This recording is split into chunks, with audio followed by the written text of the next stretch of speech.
We are here with Cruz-Boone, Dr. Chris Cruz-Boone here, who is the candidate for Assembly District 32. This is an open seat. It's been open for some time, and I know that you'd like to jump in there and put your ideas to work. What can we expect from a candidate and maybe potentially Assemblywoman, Dr. Chris Cruz-Boone? What can you expect? You know, we were just talking last night. The first time I ever served was in 2012, and it was on the California Faculty Association Board. And the very first night that I was elected, the very first vote was a resolution to disinvest in fossil fuels. And being a daughter of the Valley, and an employee of a college that just had a new science building that was in part sponsored by Chevron, that just did not feel like it wasn't the right vote for me. And I voted no. It was a unanimous vote except for my no, and they spent over an hour trying to convince me to change my mind, which I thought was kind of strange because it was going to pass either way.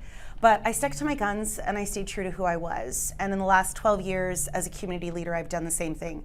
When you send me to Sacramento, I'll be the same person that I am here. I know that's always been, it's almost been a standard for Democrats who have to get elected to state office here, which is the ability to stick up for, the community and for workers in the community, especially fossil fuel workers and oil workers. We've seen that with Dr. Jasmeet Bains. We've also seen that, of course, as well with former state Assemblyman Rudy Salas. And we can expect to see the same from you and maybe voting along the line that maybe the party won't appreciate, but your residents will here in Central Valley. Yeah, absolutely. I mean, I definitely will be an advocate for workers, but I think what differentiates me from Rudy and Jasmeet is I'm also a parent. And I think especially in the upheaval we saw post-COVID and so many folks in Sacramento out of touch of what it was like for everyday people trying to get their kids back into the swing of the educational system that changed so much over the last 5 years. As both an educator and a parent, I think I have a unique insight that we haven't sent to Sacramento yet. And you also serve in that role as somebody who is at the Bakersfield City School District who's been an elected official and is currently elected official. Can you talk to us about that role and what that's taught you during this time? I've learned a lot of things being on the Bakersfield City School District Board. One of them is we get to know a lot of things, and 99% of the time we can't do anything about it. And I guess that's probably true of all governance, but it's been particularly difficult for me as a mom to know some of the things and not be able to change them instantly. Second thing that I have learned is that sometimes the biggest things we do are invisible. That's more of a feeling that I'm familiar with as a mom. I think the most powerful moments and the most profound change that we make as educators, parents, and even leaders are in quiet, invisible moments that no one else will ever know about, other than the person whose life we changed. But the third thing I've learned is that I've worked with a lot of Republicans and Democrats alike, and we focus on families and kids, and we make that our center and our core and our priority. And what our political affiliation is never really seems to matter because we put kids first, and we always come out doing the right thing, working together. And I know that that's something where really the party lines, I know, kind of go out the window. Is that kind of right? The San Joaquin Central Valley is a really special place. And I've knocked on, I gathered over 210 signatures to get on the ballot because I didn't have an extra couple $1,000s laying around to get on the ballot. And I knocked on a lot of Republican doors and most of them signed, and the few that didn't were so kind and welcoming and just great conversations. And I think we share a lot of priorities and core family values, whether we're Democrats or Republicans in this community. And we have a lot more in common than we have that's different. So you wear a lot of hats as far as being on the Bakersfield City School District. You're a parent, of course. And then also, can you talk to us about your professional role too as a professor and what that has taught you as well, especially during these trying times of COVID and now transitioning out of it, where paying for an education can be quite expensive. And I know you're in there in the community training those young professionals. Yeah, and I got to tell you, I feel very fortunate as a political candidate to, have my bearings as a mom and an educator, because in both those roles I've had to be a great multitasker, communicator, and someone who gets things done. And so I'm bringing that same work ethic forward into this race and into being a leader for the community. But I am so deeply and profoundly inspired by my students. And make no mistake, something that I've seen over the last few years is suffering. In my classrooms, in my one-on-one meetings with students, people in the valley are hungry. People in the valley are struggling. People in the valley are sick. And they don't always feel seen, and they don't always feel like things are going to get better. And listening to those stories of people who, no matter how hard they work and no matter how hard they try, just can't get a break, those folks are the reason that I decided to run. And I know we know a lot about your ideas and what you want to put forward. Can you talk to us about what your platform is? What are some of those main things that you say, all right, this is what I want to get accomplished during my time in Sacramento? And thankfully, we already got a chance to talk about oil. I care a lot about education. I'll give you a quick example we were just talking about in our board meeting this morning on education. So special education is very difficult to find staffing. It takes a special kind of person. Sometimes, you're at great personal and emotional risk. You are in those classrooms because you love your students. We have a really hard time staffing those classes, and not just in BCSD, across the state, across the county. It's an ongoing problem. If we use an outside agency, then that business doesn't have to have someone who passed the paraprofessional test. They can come in under a health code and work for us in the same exact job. We can't get the same exception to be made, even when we know someone is great with our student population, speaks the language of our students, understands the needs of the classroom. We can't hire that person even on an emergency temporary basis unless we send them to an outside agency and hire them through them as a third party. It's those kind of red tape, just completely ridiculous bureaucratic rules that exist because of Sacramento that are urging me to get there. And so I care a lot about education, and again, having that parent educator voice. I care a lot about oil, which I've talked about in depth. In several previous interviews, I've had the opportunity to talk about water. I think that there's a lot of overlap between laws in the federal and state government that don't always work together. And we have some great ideas coming out of Sacramento, I think, but they don't give us the money to enact those ideas. They just say, here are the new rules for how you're going to access groundwater in, Tulare and Kern County, but we're not going to give you any money to help for that. And I think the last thing that I really want to make sure I mention is we all deserve neighborhoods where our kids and our families are safe. And that is something I want to go to Sacramento and talk about. What does that look like in particular? I imagine it's a safety as far as the funding to have a education that's probably proper and well earned for their kids, and to make sure that they have confidence when they come home every day that their students are in good shape. I imagine that also has to deal with security as well. What other things about that, about having well-rounded education or a safe education are there? Well, and not just a safe education, I think having safe neighborhoods. So I think about Assembly Bill 108, where the state decentralized probation from state probation to county probation.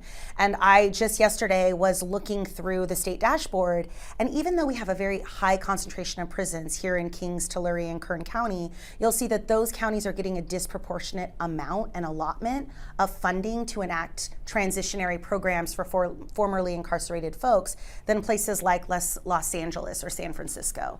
And so I think someone needs to go to Sacramento and say, we need more help for our folks so they can become productive members of our community, because right now the money is just not where the state said it was going to be. I think it's a good law, but it's an example where we're falling short of having an advocate who's getting everything that we need for the valley. You can talk a little bit too, I know you were just mentioning about how water access and the ability to get groundwater really helps a community and their economy in particular, because a lot of times we just think about it as just whether or not people can afford it or whatnot, but I know it also can be a lifeblood for several rural Central Valley families in ag land.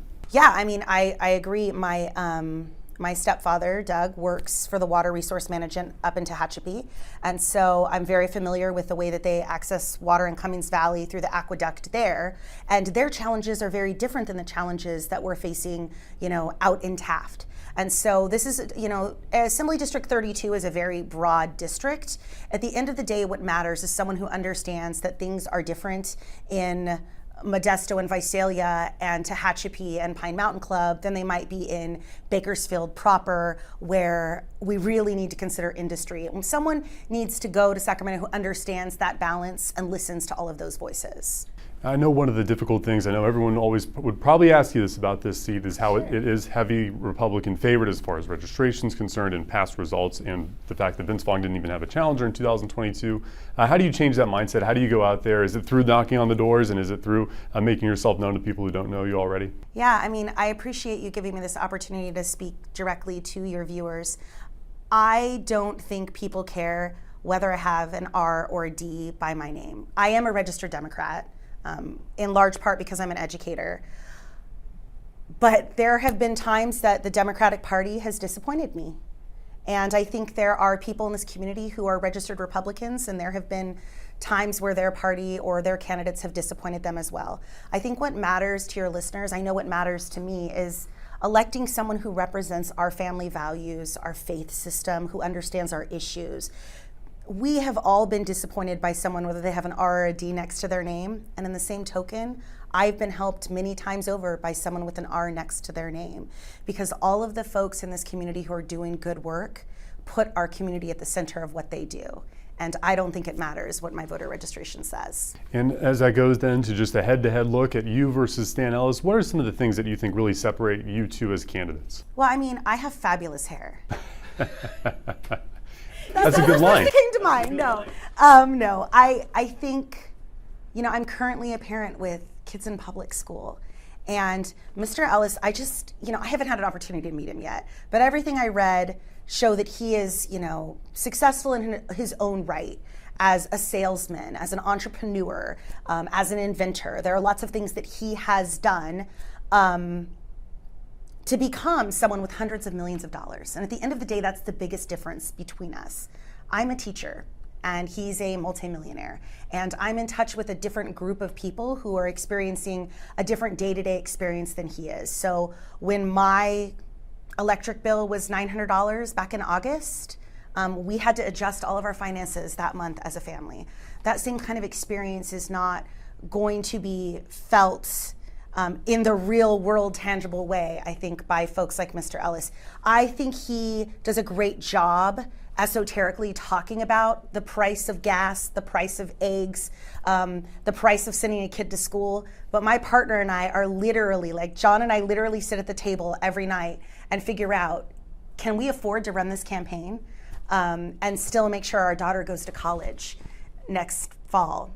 And the answer is yes, we're going to make it happen, and we're going to be scrappy, and it's going to be a lot of grassroots work. But that's the difference. I can't hire millions of dollars worth of staff. So why was it so important for you to say, you know what, this is the campaign that I want to run? I just love my community, and I love my kids. And my daughter is on the precipice of turning 18, and the first time she'll ever have a chance to vote in a general election, it will be for her mom.